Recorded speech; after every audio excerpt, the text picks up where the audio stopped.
India versus Bangladesh दूसरी test का दूसरा दिन बारिश की वजह से वॉल आउट हो चुका है।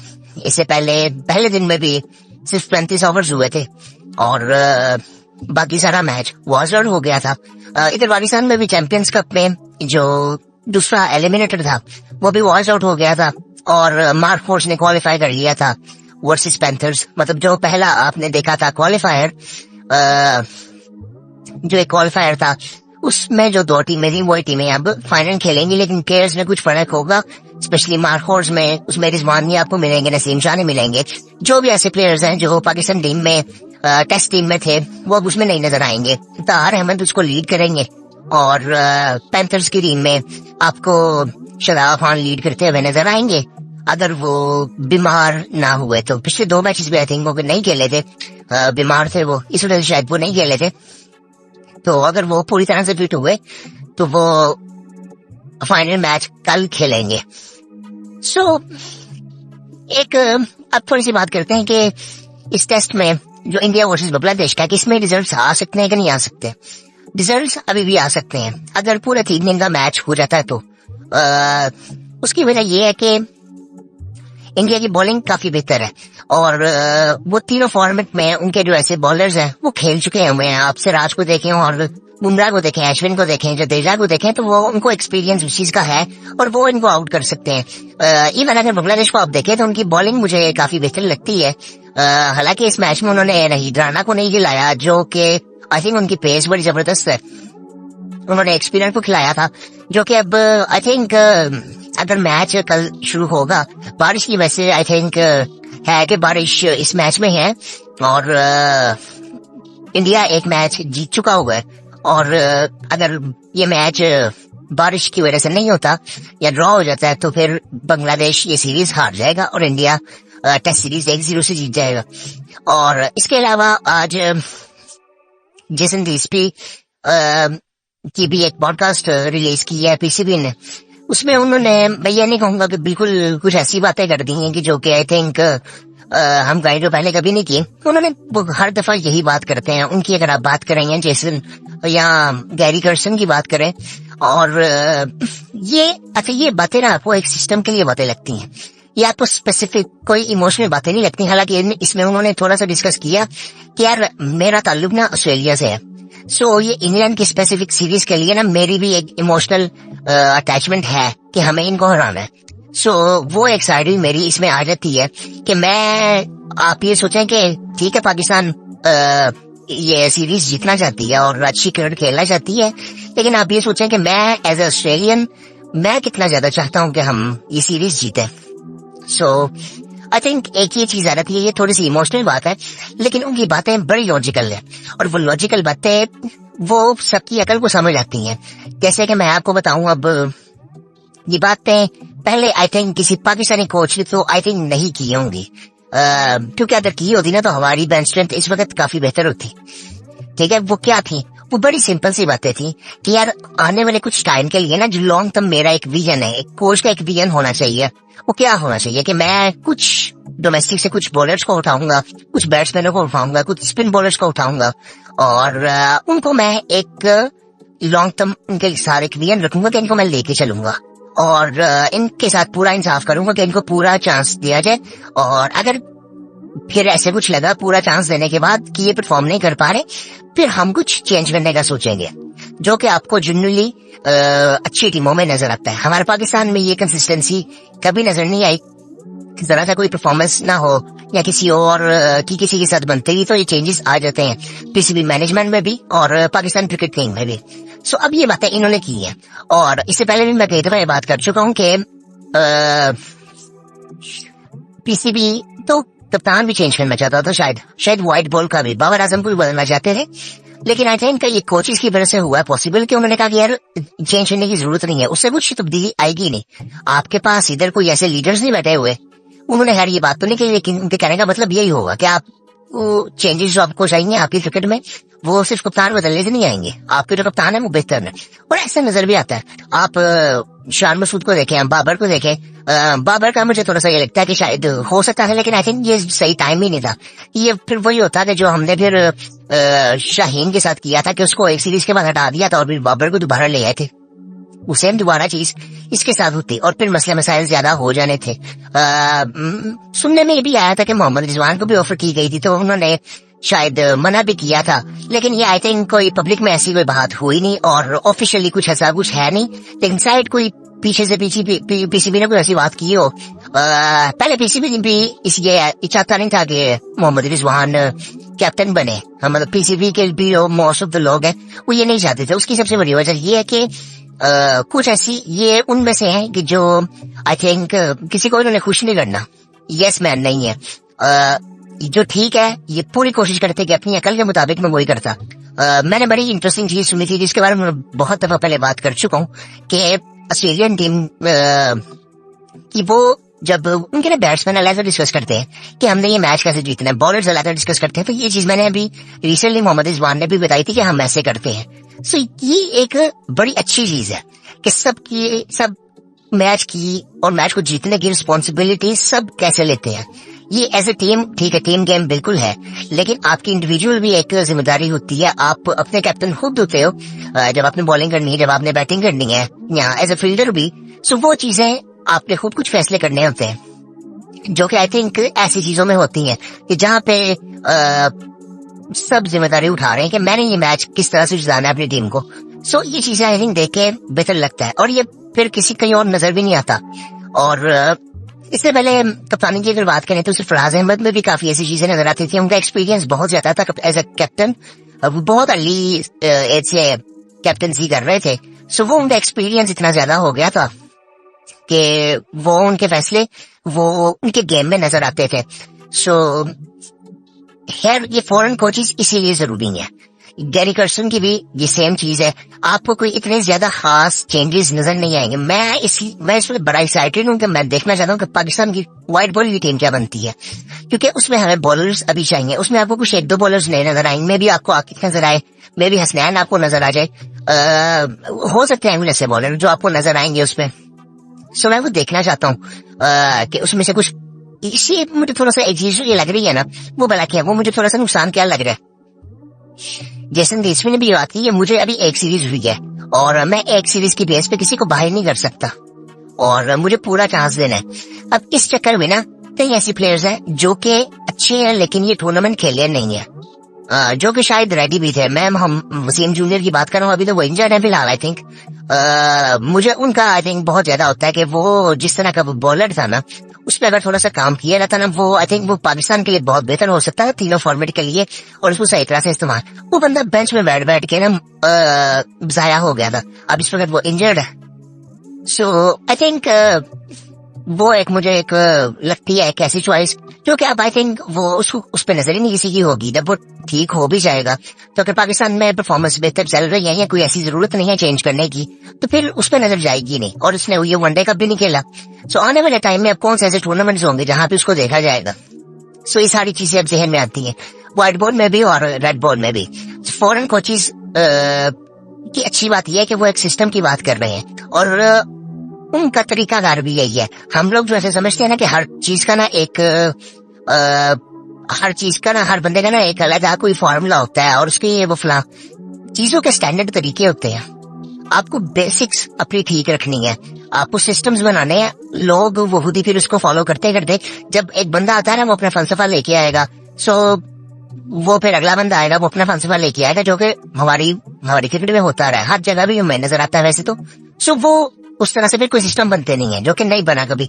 अभी ये बात हो रही है, इवन जेसन गिल्स्पी ने बात की कि यार मैंने इनसे पूछा गया कामरान गुलाम का है मोहम्मद अली ये दोनों पिछले स्क्वाड में थे और कामरान गुलाम तो बेंच पे थे लेकिन ये खेले थे मोहम्मद अली। सो उनसे पूछा गया तो उन्होंने कहा यार हमने उनसे बातचीत की है, उनको अपना विजन बताया कि हम उनको किस तरह से लेके चलेंगे। सो कोई ऐसी बात नहीं है, मतलब तरीके से ये चीजों को लेकर चला जा सकता है, ऐसे बिल्कुल नहीं किया जा सकता। कि वो एक तरह से ठीक भी थी। मैंने पहले भी ये बात की है कि अगर आप कामरान गुलाम को खिला भी लेते, अगर टीम में रख भी लेते स्क्वाड में, तो शायद उनको खिलाया नहीं जा सकता था। उसकी वजह यह है कि आप उनको किसकी जगह पे खिलाते। ओपनर वो उनमें से कोई करेगा जो पहले कर रहे थे। अब्दुल्ला या हुरैरा होगा या फिर साइम होगा, साइम के साथ कोई करेगा। मुझे था कि इस दफा आप हुरैरा और साइम को ट्राई कर सकते हो। और उसके बाद शान आ जाएगा, शान के बाद बाबर आ जाएगा, बाबर के बाद सऊद आ जाएगा, सऊद के बाद रिजवान आ जाएगा, रिजवान के बाद आगा आ जाएगा, और आगा के बाद आगे बॉलर शुरू हो जाएंगे। तो कामरान गुलाम को कहाँ पे खिलाते हैं? उनका जो नंबर है वो चौथा नंबर है, वो सऊद शकील के। अब सऊद शकील को अभी हटाया नहीं जा सकता। अभी कोई अगर 2-3 मैचेस हम पीछे चले जाए, उसने बांग्लादेश में भी एक शो किया था। उससे पहले आप अगर जाओ तो श्रीलंका में उसने, ऑस्ट्रेलिया में इतनी अच्छी परफॉर्मेंस नहीं थी, श्रीलंका में उसने 200 किया था, अब्दुल्ला ने वहां पे 200 किया हुआ था। तो आप किस बेस पे उसको हरा सकते थे, निकाल सकते थे बाहर? सो ये सारी चीजें देखने वाली तो है। अब फिर उसके बाद आती है आगा। आगा ये परफॉर्मेंस आई थिंक मुझे जो कि मुझे पहले भी मैंने देखी थी, उसकी पीएसएल में भी देखी थी कि उसने जिस तरह से पिछले साल बैटिंग की थी, हालांकि उसके रन्स मुझे कम लगे थे, मुझे लगा था वो रन ज्यादा करेगा और उसको करने चाहिए थे जिस तरह का प्लेयर है। और जिस तरह से इसने ये चैंपियंस कप में कुछ 2-3 गेमें आई थिंक ऐसी नजर आई है कि जो एंड पे विकेट्स गिर चुकी थी और ये लेके जा रहा था जीत की तरफ, अपनी टीम को जीत नहीं सके, फिनिश नहीं इसने अच्छा किया, लेकिन बाकी टीमों में जो नजर नहीं आ रहा था वो इनमें नजर आ रहा था, वो मेच्योरिटी इसमें नजर आ रही थी। आपने इफ्तिखार को देखा नहीं, वो फिनिश वो बिल्कुल भी नहीं कर सके, लेकिन ये उस सब में सब बेहतर नजर आ रहा था। जिसपे हम फिनिशर अब्दुल समद को भी देख रहे थे, वो तो अब बहुत अर्ली है अभी मुझे लगता है। और इसके अलावा भी आप कुछ ऐसे आपके पास चॉइसेस थी, जिस तरह वो इरफान खान नियाजी है, वो मुझे बड़ा पसंद है वो बंदा। वो आई थिंक उसने बैटिंग एक बड़ी अच्छी की थी। और मुझे ना एक चीज लगती है कि जिस तरह से उसने वो शो किया था ना, हमें एज ए फिनिशर उस तरह की बैटिंग भी चाहिए। कि आपने क्या मतलब, मेरे कहने का मतलब ये है कि अगर आपको यॉर्कर्स भी किए जा रहे हैं तो आपको यॉर्कर्स पे भी अच्छी शॉट्स खेलनी आनी चाहिए, जो कि मोस्टली आपको प्लेयर्स ऐसे मिलते नहीं है। अब उसने उस मैच में वो काफी ऐसी शॉट्स खेली थी जो कि आई थिंक वो फील्ड से प्ले कर रहा था, फील्ड को देख रहा था, फुल टॉसों पे उसने किस तरह छक्के लगाए। सो ये सारी चीजें ना आई थिंक देखने वाली हैं। एक फील्डर बड़ा अच्छा है। सो ये कुछ लोग आपको नजर आते हैं जो कि आपको व्हाइट बॉल में आई थिंक चाहिए। और आगा की रिप्लेसमेंट आपको कोई नजर ही नहीं आती। उसकी परफॉर्मेंस ऐसी है कि वो टीम में होना चाहिए, मुझे लगता है। उसको भी आप आई थिंक उस तरह से बाहर कर नहीं सकते। सोच कि उस तरह से परफॉर्मेंस उसकी नजर नहीं आई टूर्नामेंट में भी, और इससे पहले भी बांग्लादेश में भी उसको ज्यादा परफॉर्म करना चाहिए था, जिम्मेदारी से ज्यादा खेलना चाहिए था। बाबर ने अभी परफॉर्म नहीं किया पिछले टेस्ट जितने भी टेस्ट मैच हुए। सो उस पर अभी ड्यू है काफी चीजें, हालांकि उसने 100 कर दिया था, यहाँ पे 50 भी आई थिंक किए। सो उसका डिसेंट ये चैंपियंस कप रहा है। सो ये सारी चीजें अब थी। अब ये फॉरेन कोचेस की वजह से ना एटलीस्ट ये कुछ टाइम के लिए ये चीजें जो होंगी ना, कि एटलीस्ट को सिस्टम बन जाए, शायद ये सिस्टम बन जाए। हालांकि मैं कुछ एनालिसिस देख रहा था, कुछ लोग हैं जिनको मैं फॉलो करता हूँ, वो उनका भी फिर यही था कि अगर हिस्ट्री को हम देखें, सो हिस्ट्री कहती है कि यार ये चीजें लंबी चल नहीं सकती पाकिस्तान में, जो कि चलनी चाहिए। इस दफा कई चीजों के बारे में नकवी साहब ने बात भी की थी कि यार इनको मैं कॉन्स्टिट्यूशन में डालना चाहता हूँ, ताकि ये सिस्टम्स फिर आगे आगे फॉलो हो, चेंज लाइन को किया जाए। काफी चीजें हो सकती हैं, बट वो पता नहीं होंगी कि नहीं होंगी। उससे पहले मुझे लगता है कि मैनेजमेंट को आपको साफ करना पड़ेगा। मैनेजमेंट में बहुत घटिया लोग हैं अभी भी, जो कि आई थिंक हर तरह से वो, जिस तरह आपने अभी रिसेंटली देखा भी है कि हम उतने प्रोफेशनल नहीं है। फखर जमान ने जो बातें की, और ये फखर जमान ने सिर्फ बात बोला, बाकी ये मसले भी बहुत ज्यादा होंगे मैनेजमेंट में, इससे ज्यादा मसले होंगे। और ये प्रोफेशनलिज्म नहीं होता, ये बस ना हम एक दूसरे से ना बस ईगो के चक्कर में ना एक दूसरे को बस आकर अपनी इतनी ऊपर ले जाते हैं कि बस एक दूसरे को पसंद नहीं करते तो हम हर चीज ही पार कर देते हैं, और प्रोफेशनलिज्म नजर बिल्कुल भी नहीं आता। सो आई थिंक मैं इसलिए कहता था कि मैनेजमेंट में भी हमें फॉरेनर्स की जरूरत है, जो कि सिर्फ लॉजिकल थिंकिंग, क्रिटिकल थिंकिंग, सिर्फ लॉजिकल फैसले करे। हमें नहीं चाहिए कि इमोशंस। अभी जहाँ पे लॉजिक की जरूरत है वहाँ पे लॉजिक्स रखो। आप मेंटोर रख सकते हो कोई स्पेसिफिक टूर्नामेंट के लिए, उसके लिए आपको मेंटोर रख लो, जो कि आपको इमोशनली थोड़ा सा आपको बूस्ट आपको दिलाए, या आपको थोड़ा सा इंस्पायर करे कि यार हमें क्या चीजें जरूरी हैं, इमोशनली क्या चीजें जरूरी हैं, आप वो कर सकते हो। नहीं तो आप कोई साइकोलॉजिस्ट रख सकते हो। साइकोलॉजिस्ट की आई थिंक कई लोग कहते हैं कि इनको बड़ी जरूरत है। मैं पर्सनली वैसे मुझे कोई इतना मुझे नहीं वैसे लगता कि मुझे ये नहीं लगता कि मैं अगर अपनी पर्सनल आपको देखूं तो मैं आई थिंक पसंद नहीं करूंगा साइकोलॉजिस्ट अपने लिए किसी भी चीज के लिए। शायद मैं उस तरह से चीजों को क्रिटिकली देखता हूँ, इसलिए मैं कह रहा हूँ। लेकिन शायद कहते हैं उस लेवल पे जरूरत तो है, जिसकी सेंस बिल्कुल बनती है कि हमारे खिलाड़ी ना उस तरह से उतने पढ़े लिखे भी नहीं है, जो कि वो लॉजिकली सोचते नहीं है चीजों के बारे में। सो वो जब वो उनको एक अलग एंगल से चीजें दिखाई जाएंगी साइकोलॉजिस्ट के थ्रू, और उनको माइंडसेट बताए जाएंगे, तो शायद वो उस चीज को बेहतर समझ सके। और ये कई टीमों पे ये चीज अप्लाई की भी गई है, सो और वो काम भी की है। सो ये आई थिंक बेहतर हो सकता है, अगर हो सके तो ये करना चाहिए उनको। अदरवाइज आई थिंक ये जो रमीज राजा साहब भी करते थे अपने टाइम में स्पेसिफिक टूर्नामेंट के लिए ना कोई मेंटोर रख लेते थे, जो कि आई थिंक इनको जरा इंस्पायर करे और इनके कॉन्फिडेंस को जरा बेहतर करे। सो आई थिंक ये बड़ी जरूरी चीजें होती हैं। बाकी ये फॉरनर कोचेस की आई थिंक ये इस वक्त मुझे लगता है कि इस वक्त बेस्ट चॉइस थी। इनसे बेहतर नहीं फिर कुछ हो सकता। अगर अभी हम ठीक ना हुए ना तो इनसे बेहतर फिर क्या होगा? आप किसको उठा के ले आओगे जो कि आके पाकिस्तान क्रिकेट को बेहतर करेगा? अब तो बस नीचे कुछ पड़ा नहीं हुआ, बेंच पे कोई बैठा से बैठा नहीं होगा जो कि आके ऐसी परफॉर्मेंस दे देगा कि आपको कोई बड़ा टूर्नामेंट जिता देगा अकेला। सो ऐसा कुछ भी नहीं है। आपके कोचेज ये आई थिंक सबसे बेस्ट चॉइस है। मैं तो बहुत इस चीज को प्रमोट करना चाहता हूँ कि जी आपको फॉरेन कोचेज रखने चाहिए, स्पेशली पाकिस्तान में। हाँ, आप अपने लोकल कोचेज को ट्रेन करो, लेकिन हमारी एक इमोशनल अटैचमेंट हो जाती है हर चीज से, जिससे हम फैसले बेहतर कर नहीं सकते। पिछले 3-4 सालों में हमने हर चीज कुदरत के निजाम पे छोड़ी हुई थी कि हम मेहनत कर नहीं रहे हैं और कुदरत के निजाम पे हमने छोड़ी हुई थी। तो आज वो उसका हमें सिला मिल रहा है कि जी हम जो मेहनत कर नहीं रहे थे उससे हम फिर जो रिजल्ट्स मिल रहे हैं अब आपके पास कुछ भी नहीं पड़ा होगा। सो अभी कुछ बेसिक चीज, अब इसमें भी कुछ बेसिक चीजें ठीक होंगी। आप क्या करोगे? डीएसपी ने क्या कहा या गैरी कर्सन ने क्या कहा कि यार हमें एक पूल ऑफ प्लेयर्स चाहिए, जिनको मैं वाइट बॉल में अगर बात करें तो हमने एटलीस्ट चैंपियंस ट्रॉफी तक लेके चले, और उसके बाद अगर टेस्ट की बात करें सो उसमें हम पूरी WTC की एक साइकिल है उस तक लेके चले। सो ये आई थिंक ये अच्छी चीजें हैं। अब इसमें चांस मिला है, अब कई लोग कह रहे हैं ये टर्निंग पॉइंट हो सकता है, जो कि ग्लिसपी ने भी आई थिंक कहा ये हो सकता है, बिल्कुल हो सकता है, क्यों नहीं हो सकता। अब उसमें भी एक इमोशनल साइड पर आ जाती है। इमोशनल साइड भी कई जगह हेल्प करती है, लेकिन आपको पता होना चाहिए कि इसको मैंने कैसे इस्तेमाल करना है। मतलब आपको जिस तरह अपना गुस्से का इस्तेमाल करना सही जगह पे आना चाहिए। सो इसी तरह ये चीजें ऐसी हैं जो कि आई थिंक उतनी अवेयरनेस हमारे प्लेयर्स को नहीं होती जो कि होनी चाहिए। उस तरह से एवोल्यूशन उनकी मेंटली नहीं होती, कोई एजुकेशन नहीं होती। सो इस तरह से ये चीजें फिर आगे जाके खराब भी होती हैं। बाकी आई थिंक यही आज बात करनी थी। वो डे 2 उनका वॉश आउट हो गया था। श्रीलंका भी आई थिंक बेहतर परफॉर्म कर रहा है, वो भी मैच जीतने वाला है और उन्होंने फॉलो ऑन करवा दिया हुआ है न्यूजीलैंड को। और इसके अलावा आई थिंक आयरलैंड की एक सीरीज हो रही है साउथ अफ्रीका के साथ, कोई शायद वो जीत गया है साउथ अफ्रीका मैच, T20 था उनका। सो ये आई थिंक थोड़ी बहुत क्रिकेट चल रही है।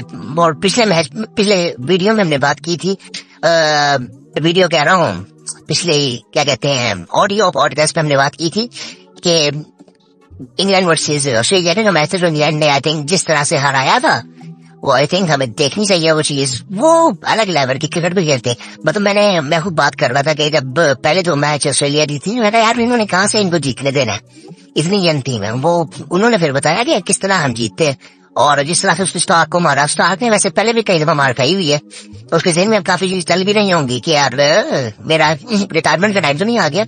सो उसको मार तो पड़ती है, उसको रोहित शर्मा से मार पड़ी हुई है, उसको फखर रहमान से मार पड़ी हुई है।